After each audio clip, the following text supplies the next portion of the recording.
If you would, turn in your Bibles to Luke chapter 12.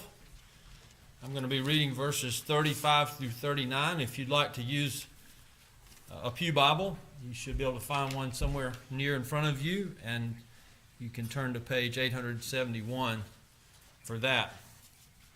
Let me just give you a little bit of context for this, or kind of an overview for this section. There are several things that Jesus talks about, but all of them are related to a similar theme, and that is that Jesus is teaching his disciples that now is the time to prepare for his coming. Not later, now. It's so easy for us to think that the next stage of life would be a better time for us to prepare for the Lord. Children, let me speak to you directly. Don't wait until you're older. Don't wait till you're in high school. Don't think, well, when I'm in high school and I'm a little older and I understand this a little bit better, then I will have my dealings with the Lord. Then I'll listen to what he has to say. High school students, don't think that it will be easier or more appropriate when you're in college. College students, don't wait till you're out on your own as a full-grown adult, okay? Jesus is telling you, deal with it now. Adults, don't wait till you have more time or more energy, because you'll find that those times never come. Jesus is telling us that now is the time, and later may be too late. So follow along as I read, beginning in verse 35. Stay dressed for action and keep your lamps burning, and be like men who are waiting for their master to come home from the wedding feast, so that they may open the door to him at once when he comes and knocks. Blessed are those servants whom the master finds awake when he comes. Truly I say to you, he will dress himself for service and have them recline at table, and he will come and serve them. If he comes in the second watch or in the third and finds them awake, blessed are those servants. But know this, that if the master of the house had known at what hour the thief was coming, he would not have left his house to be broken into. You also must be ready, for the Son of Man is coming at an hour you do not expect. Peter said, Lord, are you telling this parable for us or for all?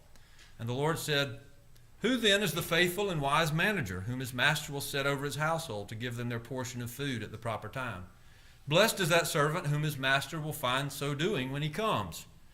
Truly I say to you, he will set him over all his possessions. But if that servant says to himself, My master is delayed in coming, and begins to beat the male and female servants, and to eat and drink and get drunk, the master of that servant will come on a day when he does not expect him, and at an hour he does not know. And he will cut him in pieces and put him with the unfaithful. And that servant who knew his master's will, but did not get ready or act according to his will receive a severe beating. But the one who did not know and did what deserved a beating will receive a light beating. Everyone to whom much was given, of him much will be required. And from him to whom they entrusted much, they will demand the more. I came to cast fire on the earth, and would that it were already kindled. I have a baptism to be baptized with, and how great is my distress until it is accomplished. Do you think that I have come to give peace on earth? No, I tell you, but rather division. For from now on in one house there will be 5 divided, 3 against 2 and 2 against 3. They will be divided, father against son, and son against father, mother against daughter, and daughter against mother, mother-in-law against her daughter-in-law, and daughter-in-law against mother-in-law. He also said to the crowds, When you see a cloud rising in the west, you say at once, A shower is coming, and so it happens. And when you see the south wind blowing, you say, There will be scorching heat, and it happens. You hypocrites, you know how to interpret the appearance of earth and sky, but why do you not know how to interpret the present time? And why do you not judge for yourselves what is right? As you go with your accuser before the magistrate, make an effort to settle with him on the way, lest he drag you to the judge, and the judge hand you over to the officer, and the officer put you in prison. I tell you, you will never get out until you have paid the very last penny. May the Lord bless the reading and hearing of his word.